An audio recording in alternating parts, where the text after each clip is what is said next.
Hey guys, I'm finally doing an update. I know it's been a while, a year ago in fact. So much has happened. I know had so many people ask me for an update about my gastric bypass complications and stuff. And I do want to say thank you very much for all the comments, the views, and everything. As you can see, I gained some weight. And hey, I got a little pinkish looking like, a little shine to me, so which that was great. Now the thing is, right, I after that video, it was hard because this does not take effect just on you. It takes effect on your family as well. And my husband, God bless his soul, he's been by my side. I mean, throughout the 3 years. I mean, he was the one that got up 2 o'clock in the morning to take me to the emergency room or something. I mean, every single day. I was going to the ER like, oh my God, I think about 3, 4 times a week. And whether I was admitted in the hospital about a week, I went to 3 doctors. Every doctor was telling me nothing's wrong with you, your test is normal, and they would not bother to go over the limit, and it was just sorry, my dog. But it was like nobody would listen to me. So far, the only person who would listen to me was my primary care doctor. And unfortunately, I don't have her no more because she moved. But she was the only one that believed me. And it hurt because, I mean, besides my family, of course. And it hurt so badly that no doctor would believe me. I was actually even called once. Went to an ER. And, I mean, I'm not going to lie. There were times where I had to go to different ERs because I felt embarrassed going to the same ER 3 times a week, being in severe pain and vomiting and all that. So what I would do is I go to different ERs. And I went to one ER and this guy literally called me, a drug addict and put it on my, just what you call it, dismissal sheet saying here for substance abuse. So it was a very emotional roller coaster, and I was told I was close to death. I got to one point where I told a good friend of mine, uh, I wrote my will out, and I put it in an envelope, and I said, I don't think I'm going to live. I'm lucky to live next month. So if something ever happens to me, I'm putting this in your hands, and I said I couldn't think my husband can handle this, so I asked him to, you know, take over. So that's how bad it was. I lost 3 years of my daughter's life. She was, you know, she's 10 years old now. So as you can see, she was very young then. So I lost 3 years of her life, you know. So it was a very emotional roller coaster. I was also on painkillers I was through pain management and I was on painkillers for a year. And I was taking, about 15 milligrams of Percocet a day. And they also had me on fentanyl patch. But I got scared when I heard about the fentanyl patch saying that people were dying from that. So I asked them if they could take me off the fentanyl patch because I got very, very scared. So they took me off the fentanyl patch and put me on 15 milligrams of Percocet for, 4 times a day. I also, every time, I would go to the hospital, I would have to have Dilaudid and morphine. And I think after a while, my body got so immune to it where the pain medicine after a while was not working. And that was the hell I was going through because the pain was so tremendous. Because I would also vomit every single day. And I would vomit so badly because I had nothing in my stomach. And I would vomit every day. And it started, where I was bleeding. and my esophagus started, bleeding a bit too. And they found something where my esophagus was had something where blood was coming from the esophagus because I was bleeding, vomiting so much. So what happened was the one doctor I went to see, I was in the hospital again, admitted in the hospital, and I thought he was supposed to be one of the best doctors, and he was like, "Well, I will reverse the gastric bypass." I was like, "Oh my God, thank God!" I was so happy. I was already in the hospital. I was admitted in the hospital when he tells me this, right? And he says, "Well, no problem. We'll reverse it." And I was so happy. I was so happy. And I couldn't believe myself. Like, this is going to happen, right? Well, the next day he comes to me and he said that I changed my mind. I decided to move to Chicago, so I can't do it. So sorry, you're going to have somebody else to help you. And left. When I heard that, I gave up. I was in total shock. I mean, my husband was at work when this happened, and the nurse had to calm me down. And I called my husband. I said, "Come pick me up now." I wasn't supposed to be leaving the hospital, but I said, "Come and get me now, please. I'm leaving. I gotta go. I just want to die home. Just take me home because I'd rather just sit at home." I said, "No more doctors." I told him, "No more doctors. I'm done." And it was, but God's ready to take me. God's ready to take me. Because that was the last, and I was done. And I gave up. And I went home. And I was just waiting for the day that God would take me. Now, I had a friend who was a Catholic, and he would come to my house every week. That's the friend I gave my will to, right? He came to my house like every week to pray with rosary. Every week. And he would keep praying and keep praying. And I told him, "I think I'm done praying, unless God has a reason to keep me here, you know." And he said, "I understand," but he still prayed. So, "I'm still going to pray for you anyway." So what happened was, like maybe about a week before Easter, my friend calls me up. He says, "There's a special thing, I think a religious thing through the Catholic faith, where I think if they honor a saint, if I'm correct, or something, sometimes miracles happen." So he goes, "Well, I'm going to put your name in that list of things." And I said, "Hey, I'm willing to try anything. But I told him, I said, I appreciate it, but, I don't think it's going to work, but I appreciate it." That's what I told him. He said, "Sharice, don't give up." And I said, "I'm sorry I did," but I told him, I said, "But hey, if that's what you want to do, go ahead." I told him that. So then Easter comes around, and what happened was I got like really badly sick. I mean, really. And I was laying in the bed. And I literally felt my body just slip away. I mean, I was done. And my husband says, "I'm taking you in." I said, "No, I'm done. No." And I was in so much pain. And, I mean, he begged me. And he said, "Sharice, please let me take you in.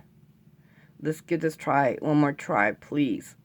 And I guess just hearing that plead in his voice, I said, "Okay, I'll go in, but take me to this certain particular hospital, Lake Health Hospital, okay?"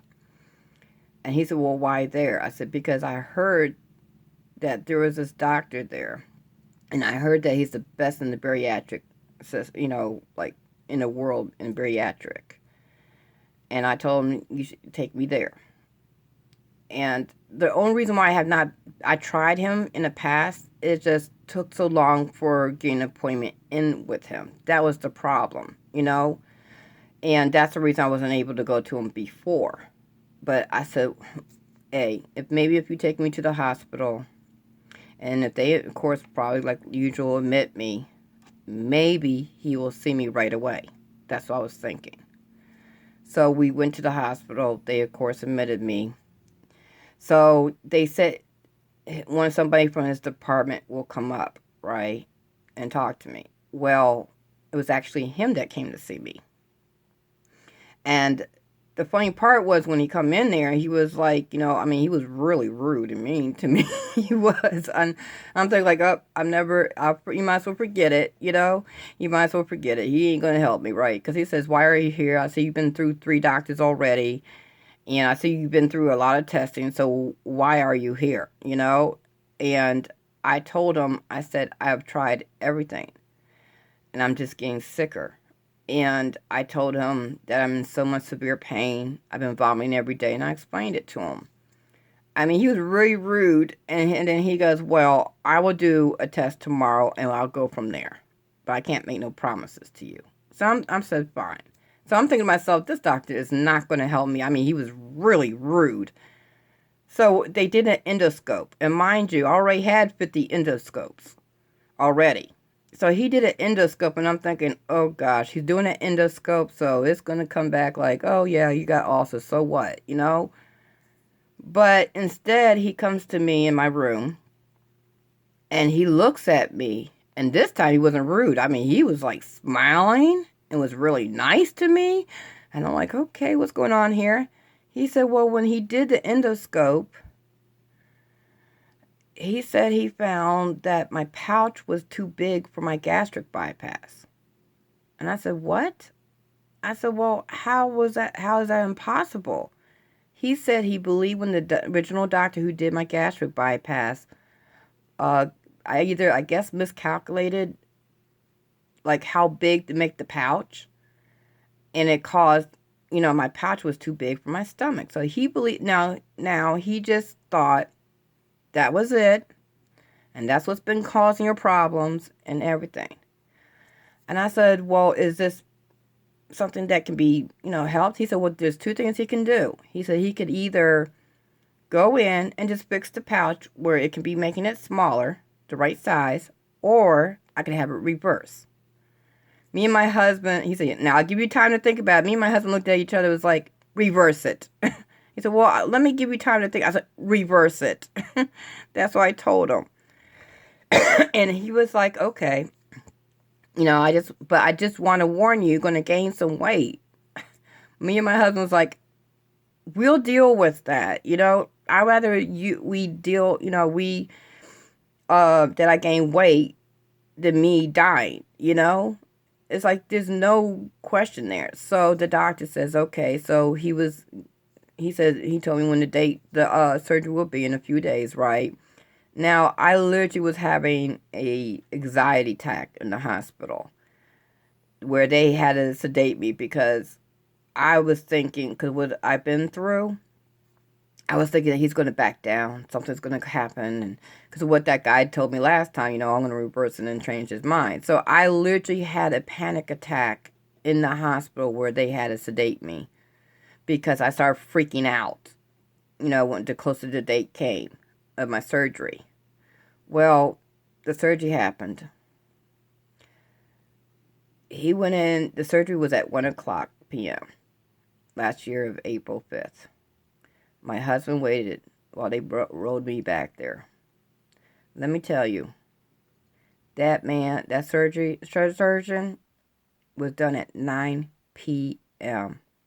From 1 o'clock p.m. to 9 p.m. That's how long my surgery was.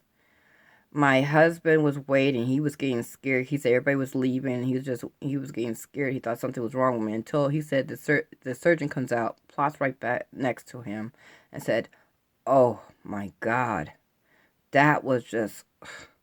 My husband was like, okay, what's wrong with my wife? You know, she's okay? You know, he was scared. The surgeon turned to him and says, I thought your wife had an RNY.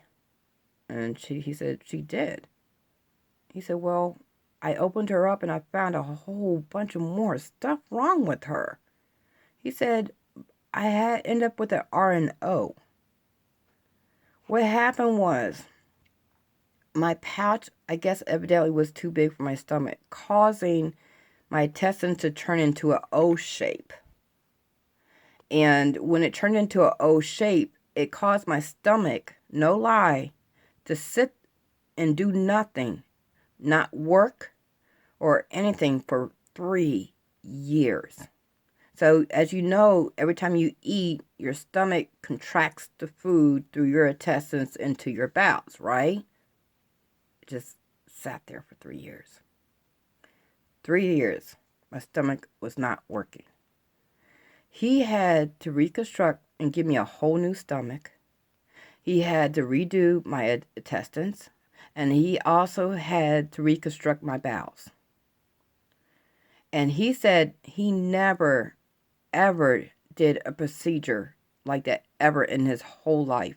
He even had to call another surgeon from another state while he was doing the surgery, because that was the most rarest surgery ever, he said. Never that was done. Right when I got out of surgery, now mind you, my body got immune to drugs, right? And unfortunately, the drugs took, how could I say it? I was in so much pain, and the drugs wasn't working. They had to strap me to the bed because I had tubes coming everywhere out of me, right? And they had to strap me to the bed for 3 days because I was in severe pain from the surgery because my body was so immune to pain medicine. So the doctor came to talk to me, and it took me 2 weeks. I was 2 weeks in the hospital for recovery.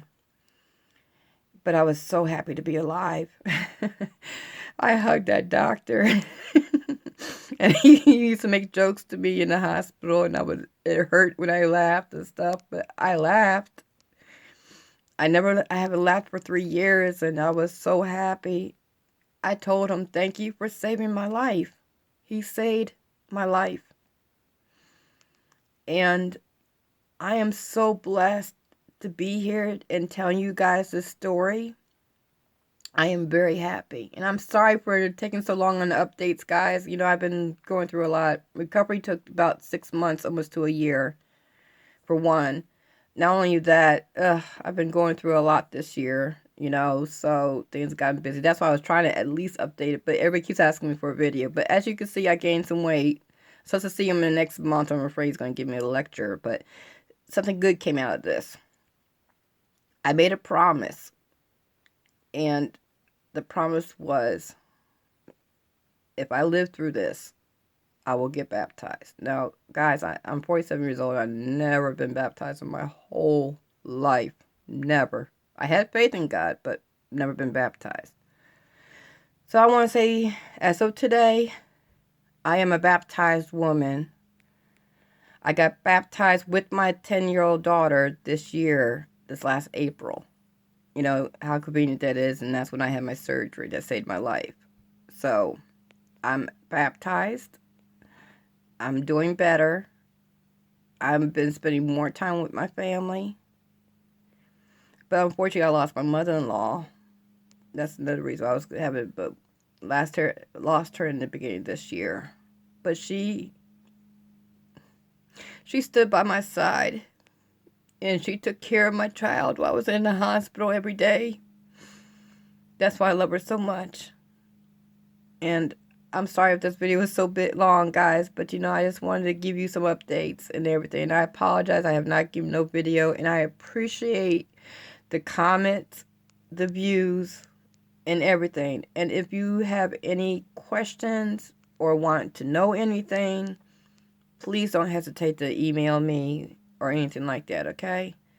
I know there's a lot of people out there that does this surgery and probably still going through a lot of things. I've talked to so many people after this as well, and I keep telling them, or the people around here that lives up here with me, I tell them to go to this doctor only. Oh, and I try to sue the doctor that messed up my surgery, right? You know, because the guy, and a couple more things, I'm sorry. I tried to sue the doctor that messed up my surgery, but no lawyer would take my case. I talked to over 20 lawyers, and nobody would take my case. So he's, as of today, is still doing procedures on people, and I have had talked to 5 people already that he messed up already. It's unfortunate, and I hope and pray that, you know, he will stop. You know, he will stop doing procedures. Another thing too, I had to get weaned off the painkillers. I had a great pain management doctor, and they weaned me off the pain medicine. So I didn't have to go to rehab or anything like that. Thank God, because I got scared about that, right? So they had to wean me off because my body got. But you ready for this? My surgeon who did save my life, he said he was so shocked that I lived that long. But all he could think of was what saved me was the painkillers. Who would have thought that, right? But because he said my body could have went into shock from all that pain. And I think the painkillers was able to keep me living. You know, I mean, who would ever think that, you know? But yeah, but he was actually shocked. Him and the assistant kept on saying, I'm shocked you lived 3 years. But I asked him, I said, why didn't anybody see this? I mean, I had 2 or 3 surgeries before this. I've been opened up, and nobody said a darn thing. What took 3 years and 3 doctors took this guy 3 days. 3 days, you know, to figure it out. And all we could come to was that these doctors probably knew and didn't want to do nothing. And it's kind of sad that I found a doctor that took the initiative to say, hey, forget, you know, going over people's, you know, stuff or whatever, right? And took initiative to save my life. So I'm saying, guys, if you're going through this, don't give up. If one doctor wants to shut the door, go to the next doctor until a doctor will take you, okay? That's all best thing I can say. And please, please research this procedure.